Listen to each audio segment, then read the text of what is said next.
Welcome back, guys. Episode 4. Oh, I can't believe it's episode 4. It's really fun, isn't it? It is. We're really enjoying it. Yeah. That was the whole point. Have some fun with it and make people feel good with listening to us, hopefully. Exactly. So this week we have decided to bear all and I guess, and talk about like what we've had done to our faces.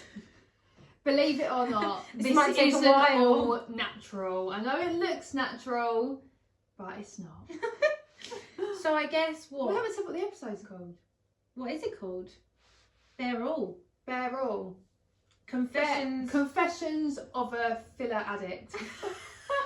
I actually quite like that. Well, this stemmed from, remember I was telling you that story where I was teaching a course and the girl was like, oh, I just want to look like natural, like you. And she pointed at me and I was like, honey, my Was you like, who?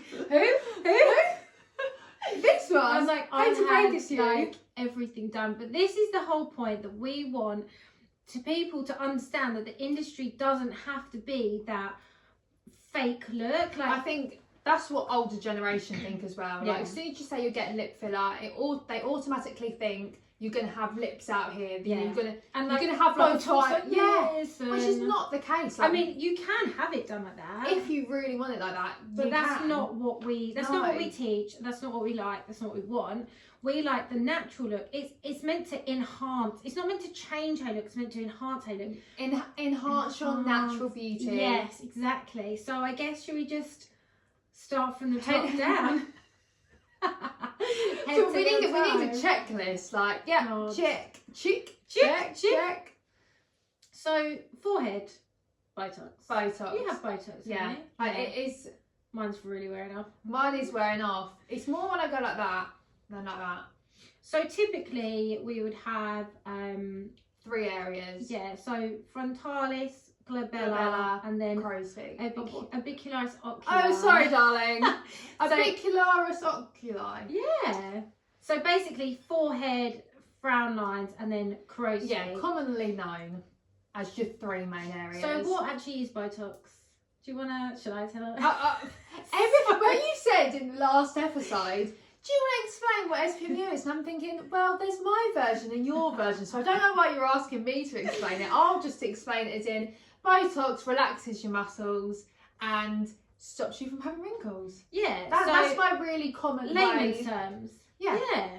So the technical term, Yeah. it's botulinum toxin. Yes. So it's actually a bacteria that was found on meats, and it paralyzes the muscle. So Yeah. so it was originally in the medical world used for things like Bell's palsy, so when one side of your face droops, so to tighten the muscle to even out your face. Well, most beauty things, beauty cosmetic treatments started off in the medical world, and then we see it and we're like, oh, actually we really like that. Yeah. Can we have it? And it usually gets smaller, more effective, more affordable, and then the aesthetics industry kind of take it over. Yeah. Like We'll PJ have that. says.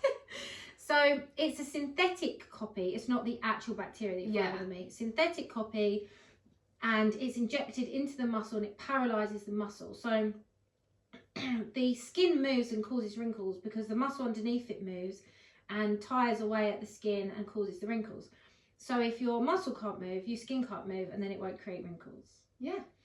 Now that's why you explain what it is. So the key to Botox, or botulinum toxin, so Botox is actually the brand name, but it's botulinum toxin. And that's why you're not allowed to actually write the word Botox, because it's a brand. they've actually, is it not copyright? Patented. Patented it?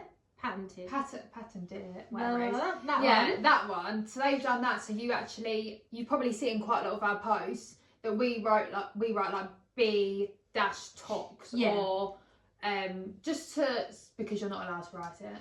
Yeah, so there's quite a few different brands that we can get that are licensed in the UK. Yeah, so the 3 main ones. Yeah, so Bicure, Azulor, and Botox. I personally prefer the actual Botox brand. I think it works better for me. But I saw a definite difference in having it as a preventative treatment rather than the cure of a treatment. Yeah. Cure of the problem. So I was starting to get really, really fine lines on my forehead, and this was probably about 4 or 5 years ago now.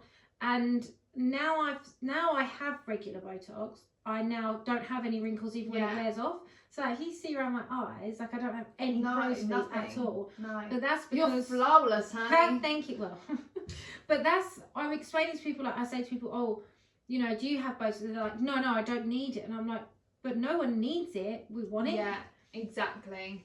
And we want it as a prevention rather than a cure. Like, you don't want to have to wait till you need these things. And I think as well, it's hard to tell some people that it's too late. I think when people get into maybe say they're like 50s, or to be fair, even younger people, if they've got the embedded lines already, you can soften it, but because you have let it get to that stage already, there is no way of it going completely back to absolutely nothing. So that's why you need to have it as preventative. But also, everyone's different. You know, I had a friend that I used to work with, and she started getting Botox at 21 because her lines were that bad. Yeah. So just because, you know, it's not even about age, it's about use. You know, you've got intrinsic and extrinsic aging. Here she goes. Here she goes. She's off.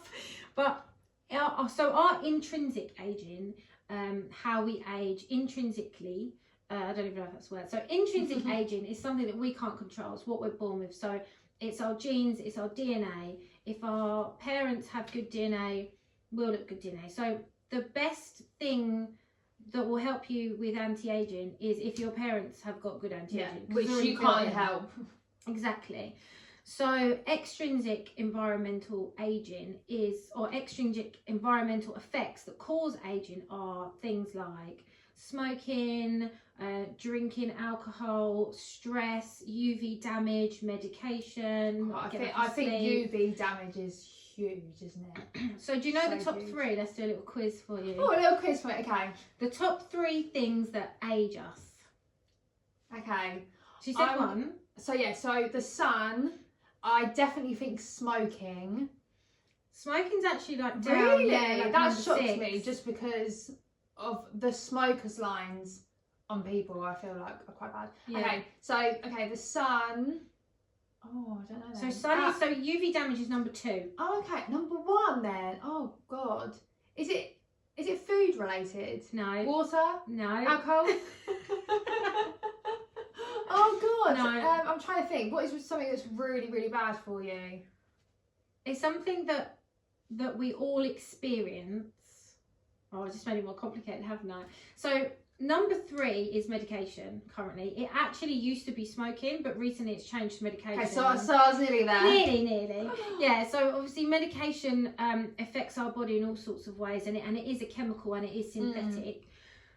UV damage is awful. That is number 2. Yeah. And the thing is, so when your body is undergoing an unnatural tan, your body is in a state of an allergic reaction. So everything else that's meant to be happening. I actually remember someone saying that is when you're tanning, you're probably that when you tan, it's because your body's creating an allergic reaction. Yeah. So there's a big difference between natural pigment and unnatural pigment. So melanin in the skin. So your skin is what colour it is. Yeah. When you tan, you're actually forcing your melanocytes to produce unnatural pigment, which is what gives you the tan, and it's the histamine cells that do that, which is your allergic reaction. Thank you, allergic reaction. But the thing about sun damage is the damage that does is irreversible. Really? Yeah. So even when, say, like, when I'm tanning, I'm in Ibiza, I'm having the best time ever, and say I forgot to put sun cream on my face, I've actually noticed that under here I do have some damage, and even all the facials I can get in the world will never repair it. So it depends what kind of sun damage it is. If it's pigmentation, if it's epidermal, so the 3 layers of the skin, you've got epidermis, dermis and hypodermis. She's like, I didn't think this was going to be a science lesson. Wow, Jesus, I might as well just sit back.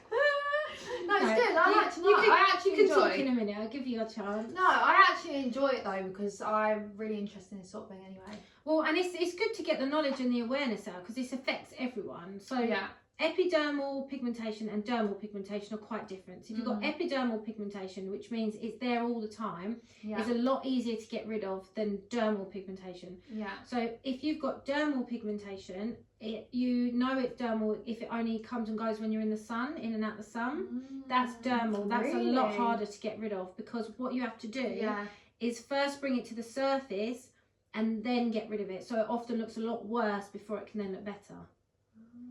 That makes sense. So basically, stay out the sun. No, number one. Wait, we'll get there.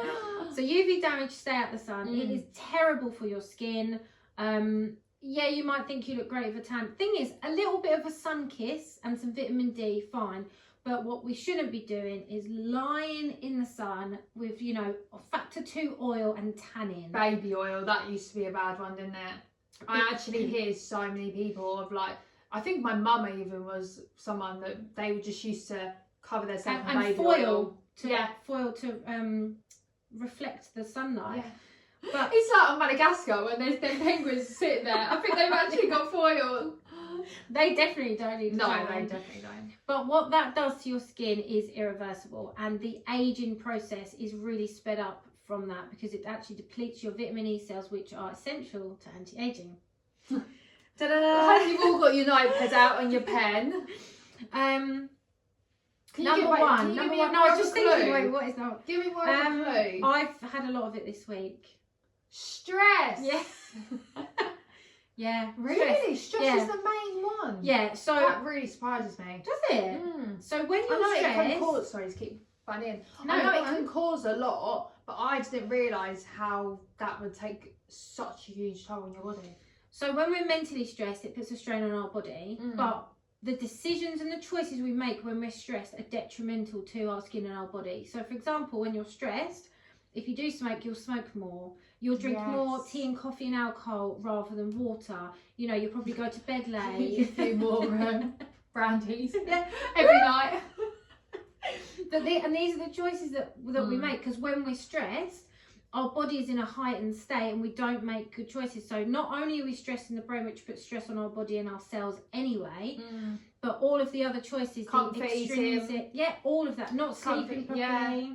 Honestly, I can say I am someone that needs sleep, like a lot of it, because I feel like when I have, to be fair, I thought I needed 9 hours. I'm gonna be honest. I thought I thought I needed 9 hours, because I was like, I'm so grumpy if I don't have 9 hours.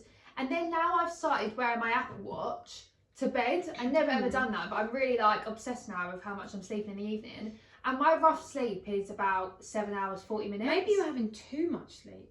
No, because I am actually a better person. I wake up happier when I have more hours sleep. 9? No, I can only dream. I had 9 hours sleep last night. It was just over. I stayed at my mum's, went to bed at like 10. For some reason I was really tired yesterday. Yeah. Well, so 10 is late for you? No, 10 is really early for me. Yeah. Went to bed at 10. I think my alarm went off at 7:30 or 7:45, because I stayed at mum's, so I'd have to get up as early. Yeah. Such a happy person this morning.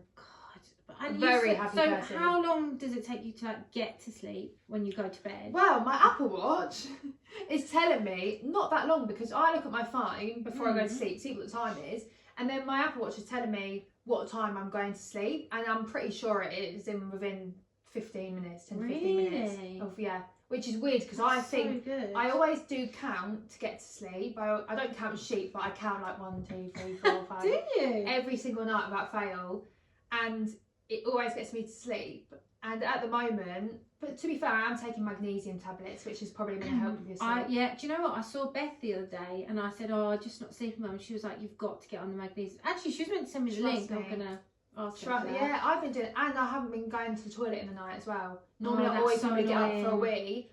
Last night, didn't get up for a wee. Had 9 hours. Wake up. I'm great. Oh, you're on it. I know. Wow, I mean, I wish I could say the same, because if the kids call in the night, that's me done. But anyway. Mum life. Yeah, isn't it? So I don't think I slept properly for, I'd probably say like nearly 10 years from when my daughter was first born. You're really putting me off. Sorry. No, if you have careful. kids, don't listen to this part. But sleep is really important for your skin. You know that term, beauty sleep. I would have thought that is actually quite an important one. It does contribute, but not on its own. It's not such a high contributor on its own. But obviously, when we're stressed, we don't. Obviously, when we're stressed, we don't sleep as well. But you know that term, beauty sleep. It is actually a real thing. 100%. Because your skin rejuvenates overnight. So you know when you've had a treatment done, they say, oh, don't do this for 24 hours, 24 hours. It's not actually 24 hours. It's just making sure that you've had a night's sleep. So, you know, like if you're having filler or Botox or, you know, any sort of needles in your face, you can't really do anything to your face until you've had that sleep because the skin's rejuvenated and then it's all kind of closed up and ready to go again.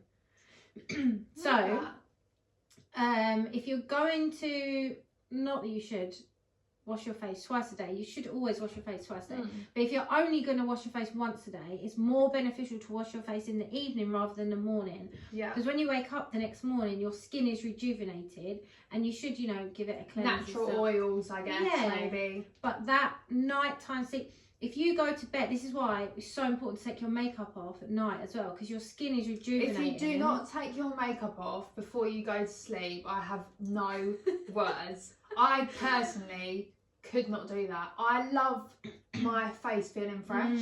Like, if I have makeup on in the day, that is the first thing I want to do when I get home. It's like taking my bra off, taking my makeup off. When you get home? Interesting. Honestly, it's not even before I go to bed. It is as soon as I get home, unless I'm starving. That will come first. I mean, I can say no matter how drunk I am, I always take my makeup off for bed. I'm like... Unless I'm literally out of it, which has been a handful... More than a handful of times, but obviously I don't know what I'm doing. Not a regular thing. No, I just couldn't. I love feeling fresh face. Like the thought of waking up and having makeup on, I couldn't do it. Really? No. And usually, because we were talking earlier about like skin booster stuff, because you've never had skin boosters. I've always wanted a skin booster. I've just never had one, but I do really want one. I think I'm a bit nervous of the pain. Yeah. See, I absolutely adore skin boosters. So Profiler I do like, but I'm not. That isn't my favourite one. What's your favourite? I think the polynucleotides, the new one. Really? Yeah, I want that. That's what I want under my eyes. Yeah, let's do. Can I just say now, you've seen me have a lot of stuff done. You've seen me go through a lot. I've heard it's painful. Polynucleotides, aka salmon sperm, is the worst treatment I've ever had done. Really? Ever. Yeah. What, sting wise? Does it hurt after you've had it? No, so you can feel the product going into the skin. So my friend Holly did it for me, and she's done like PRP on my scalp with no numbing. Yes. She's done all sorts to me with like no numbing because I'm so impatient. I can't wait to be numbed. And I'm not saying it doesn't hurt, it does, but it's bearable and I can get through it. She did these polynucleotides. Wait, you didn't have numbing? No, I just... I can't be bothered. I can't be asked to sit there and numb. Yeah. And because it's, you know, once the needle's in, that's really the pain's gone. Yeah. But that wasn't the pain. I could feel, it felt like she was injecting fire into my skin. So she did 1, 2, same as Prada, 1, 2, 3, and then she did that one. And I was so you didn't have a targeted area where you do little bits? I did the back points. You can do either. Ah, see, I didn't know that. I thought you would just have the targeted areas. I could not have that in like blebs all over. Really? No, I think I would die. Oh, it was that and you are really good with pain. Maybe it's just that pain for me. No, I have heard that it is painful. So I think... Because, I mean, I think that's quite targeted, like 1, 2, 3, 4, 5 injections, all kind of really quick. So she did this one and I was like, oh no, like you've got to wait a minute. And then she did this one and I went, oh my God, no, this is horrible. And I had to wait 5 minutes. This side of my face felt like it was on fire and someone was going out with little needles. And that's quite shocking for me because usually I'm like, okay, and then it's done. Anyway, she did the other side, and I think, I mean, I haven't had it done for ages, but I'm convinced that the next morning I woke up and I could see a difference in my skin. Really? Yeah, I thought it looked amazing. Give it to me right now. Okay, should we do it? I think I've got some actually. No, I don't think I've got some. No, I'm going out on Saturday. My first night out in forever, so I need to be looking my best. You do look lovely. So skin wise, what treatments do you? what have I had? Because I did your microneedling one. Yes, that was I've had really good. my live, love my microneedling. I've had microneedling, I've had dermaplaning. I think that is it with skin, to be honest with you. I've never had a skin booster. I really want a skin booster. Microneedling, I swear by, I think that's the best treatment ever. Microneedling is absolutely fantastic, and I'll tell you for why, shall I? Go on, let me get my notepad out again. So you explain your terms of what microneedling is. What, as in what the treatment is, or what the benefits are? Yeah, well, how would you explain? So I would explain microneedling. Like if someone said to you, "Oh, I want microneedling," what is it? I would say it's a little pen that has all little needles at the bottom of it, and it goes over the skin, and it makes tiny little holes that then repair itself, and then you get collagen, but you can put different, sorry, I said that wrong, little needles into the skin, and you put a serum on your face, and you can choose any serums. You could choose like vitamin C, hyaluronic acid, whatever's going to benefit your skin the most, and it will just brighten your skin, produce more collagen, tighten the skin, help with fine lines and wrinkles. Yeah, that's how I would say. Exactly, and that is what like it's sometimes quite hard to explain it to someone who's not in the industry, because you don't want to use all the jargon. I think as soon as you say tightens the skin, helps with fine lines and wrinkles, people are like, oh yeah, 100%. You got me there. The thing about the skin, right? Your face. Is that it is an organ. It's the largest organ in the body. And it is initially an excretory organ, which means its job is to excrete toxins, okay? It doesn't need to look young and fresh and tight to function. No. So it doesn't. That's why we age the way we do. So what happens with the skin is, for you kind of have to like keep waking it up, like saying like, hello, I'm here. So what we do with the needles, hello, I'm here. Hello, remember me? So to keep replenishing and like to keep it awake, we have to keep stimulating it from the outside in. Yeah. So the idea of the theory behind microneedling is that we're causing controlled trauma across the skin. Yeah. So you know, if I cut my arm like this, okay, and I had a scab, if you looked closely around the scab, you could see the tightening, the pulling in of the skin. So effectively we're doing that thousands of times, really small, all over the skin.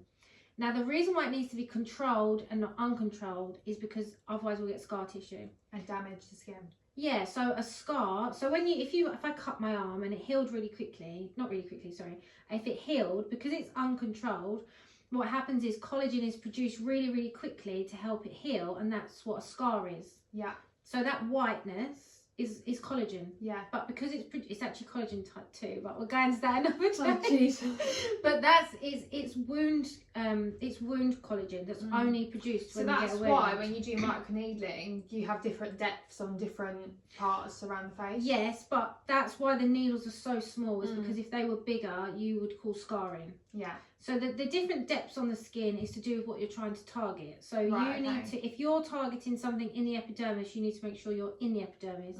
If you want to target something in the dermis, you need to make sure you're in the dermis, and you know that because you get pinpoint bleeding, because the blood supplies only to the dermis, not the epidermis. Wow. Anyway, right, let's go on to what we've had done on our face. So just finish it off. Everyone have microneedling every 6 weeks for the rest of their life. Cool. Yeah. Right. Tick. Right, I think, should I say what I've had done, or you say what you've had done? You go first. I feel and then like I'll decide if we just went through everything we had on our face, we are going to be here for about 5 hours. Like, explained everything. I mean, we could just carry on and do 5 episodes of everything. Lip filler, number 1 for the first episode. Okay, lip filler. Yeah, so I'll start off. So first ever filler I had was lip filler. Firstly, I got it done when I was 18, and because I had absolutely no lips at all, that it was really unflattering for me. That was the first ever one I had done. And then the second one was my nose.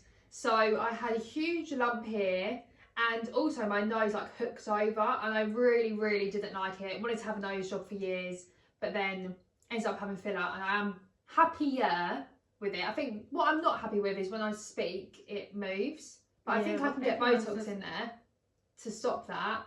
But I just haven't, because apparently that's really, really painful to have that there. I have had a needle there, and I think, well, no, the needle there, I'd rather give birth again. Really? See, no, that's another thing. I've had nasos. I Nasos. had filler in here because my noses were quite deep. Nasos is a game changer though. Really think that made me look younger. Also had chin. I feel like my chin needs topping up though, but that really did change my face because my chin was actually quite set back. So it's quite unflattering to have a set back chin. So I think, yes, so I had a chin filler. Also had cheek filler, but I had a tiny bit of cheek filler because naturally I did actually have quite nice cheekbones anyway. Yeah, it was just enhanced. It was just a little bit of an enhancement. And I had tear trough ages ago. So I feel like I probably need a little bit more now. But again, that was just ever so slightly deep, not ridiculous. And it was just kind of like, well, let's do that. Yeah, why not? I think that's it of my... I think that's have I got it. anything else? So yeah, Botox, cheek filler, nasos, nose. So I had the tip of my nose done to lift that up, and there, cheeks, and chin. Yeah, I haven't had any in my jaw because I'm not really a fan of jaw filler. Yeah, and it does change the way people look. I've had masses of Botox. Oh yes. They need it done though. Look how big. Didn't you I'm have looking at the camera. DOAs as well? Yeah, ages ago I had that. I need that because as you can see, I've got a really bad resting bitch face. Really bad. Really bad. I'm so happy and I look like this. But I'm actually really happy. But it's because my lips go down. But yeah, DAO here did help me with Botox. Never had a lip flip. Do want to try that. I had a lip flip. Go on. I had a lip flip. No, I was just I've had Botox, upper face Botox. I did have masseter Botox. I've also had the platysmal band Botox. That was really good. That needs doing again actually. So that is when, for the people that are watching on YouTube, you can see. The people who are listening, unfortunately, you can't see my dodgy neck. And you go like that. You can So basically see... what Lola's doing is she's like clenching down her teeth so you can pull your neck muscles. And what happens is as you get older, these muscles pull and then they pull like your jowls down, so you start to get the jowls. So if you Botox them, it pings up and then you get the better jawline, which I need doing again. That's why you've been wearing a lovely jaw mask. I really want one. It's not a mask, it's just a tape. No, but I've seen one. Oh. And it goes like the this. ear hole. No, it goes like straight up there. I really want to try it. Yeah, we had the Mint PDO sent us one. There's one of her teeth. Oh yeah, yeah. Yeah. I have had tear trough ages ago with a cannula.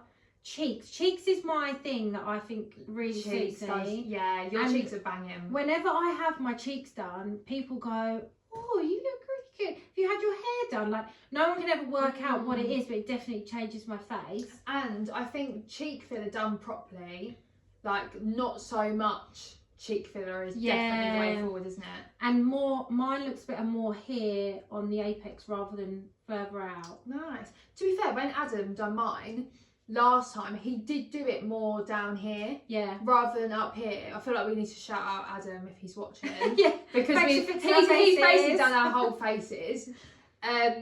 Yeah, and he literally done here, and that did actually make a difference. It was only a really small bit as well. Yeah, because sometimes if you do it too high and it starts to come up like near your temples, it starts to look a bit off key. I have had a little bit of filler in my nose, but only a tiny bit. I would like some more. Nasos. So nasolabial folds are nose to mouth lines. So that's smile lines. I've only had that done once and I really liked it. I think I will have that again. I feel like as well with the nasos, for anyone that is watching, if you have quite deep nasos, that would be really hard to fill if they're so deep, because it would cause you'd build up so much filler. So I think if you are looking to get nasos, start now before they do get really deep, because otherwise you would need so much filler to fill them out, and then it could just look a bit too bulky around that area. Yeah, because there's a few different techniques, isn't there? Like some people go up there, don't they? Yeah, It's that's actually really dangerous. Really dangerous. What is that artery called? That's like the main artery. The facial artery. So it comes up from the carotid and then joins the facial artery.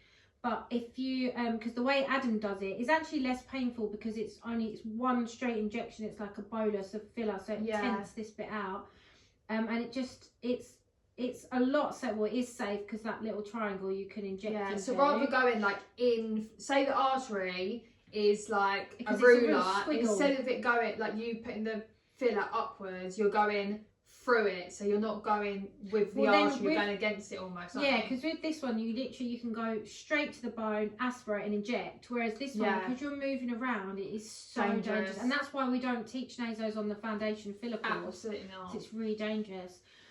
I have had filler in my lips, although because I haven't got enough space to make them bigger, it's just a bit of volume, because otherwise mine starts. I think you're a good size though. I don't think you'd look right with massive lips.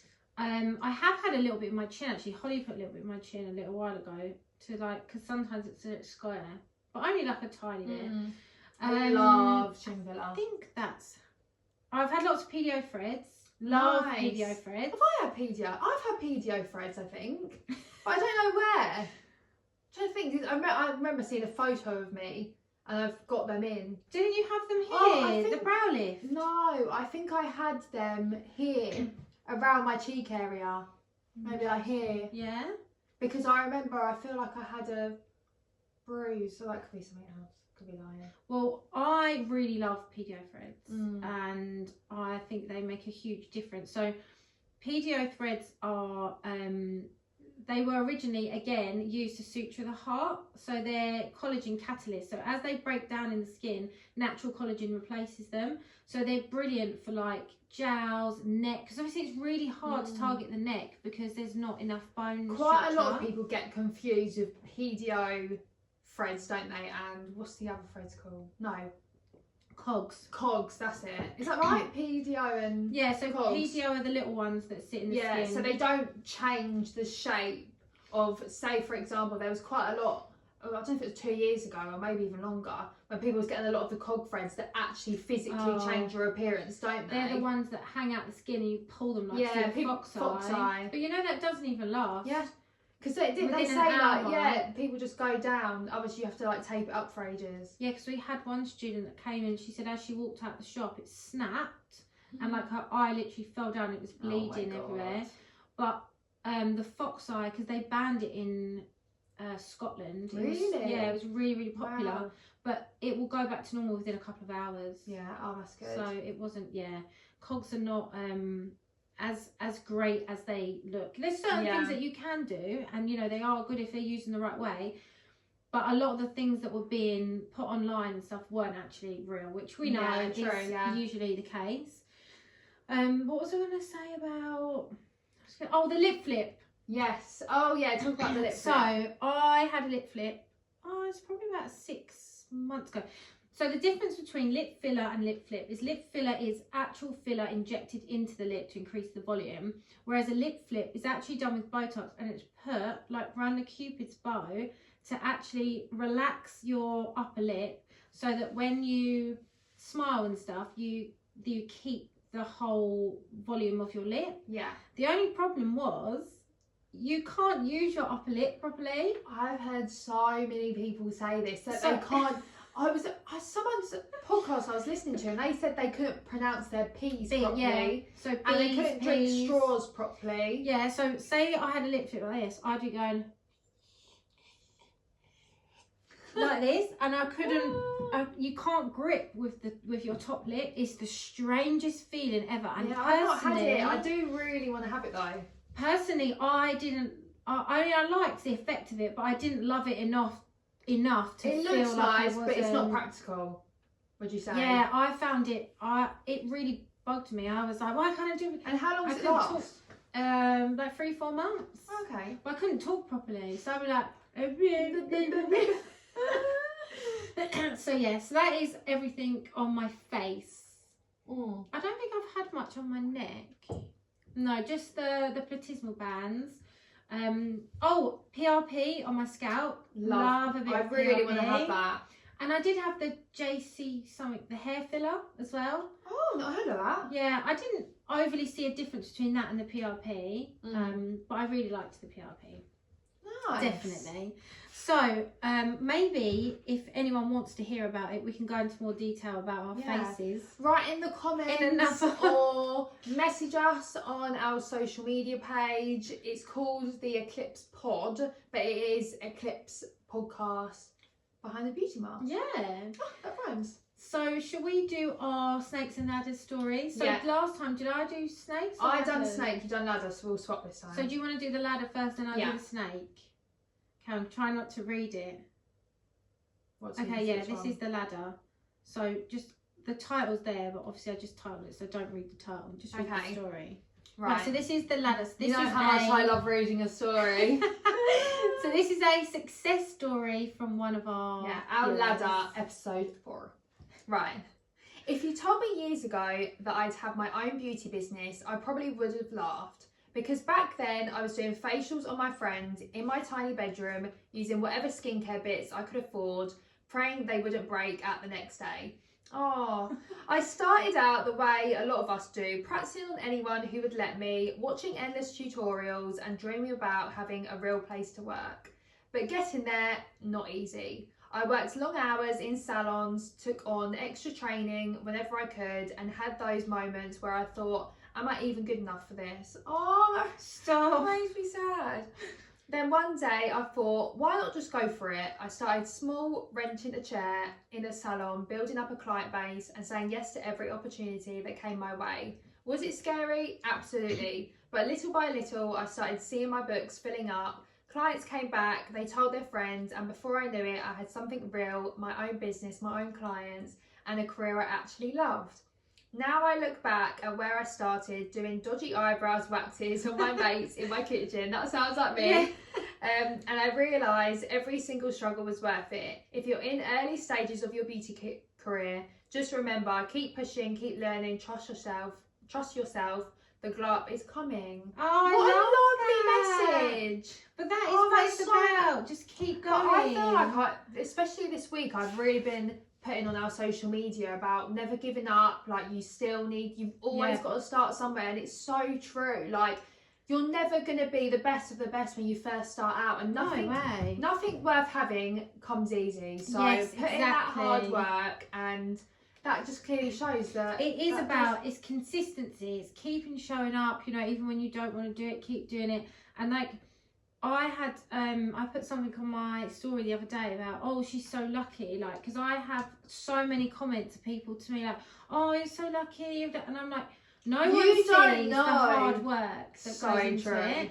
And like, I started my beauty career 20 years ago. Do you know what I mean? It's not like I've been doing it for 2 years. It's not like you've done this and then a year later it's all like blown up to what it is. But the interesting thing is that no one cheers for you on the journey. They only cheer for you at the finish line.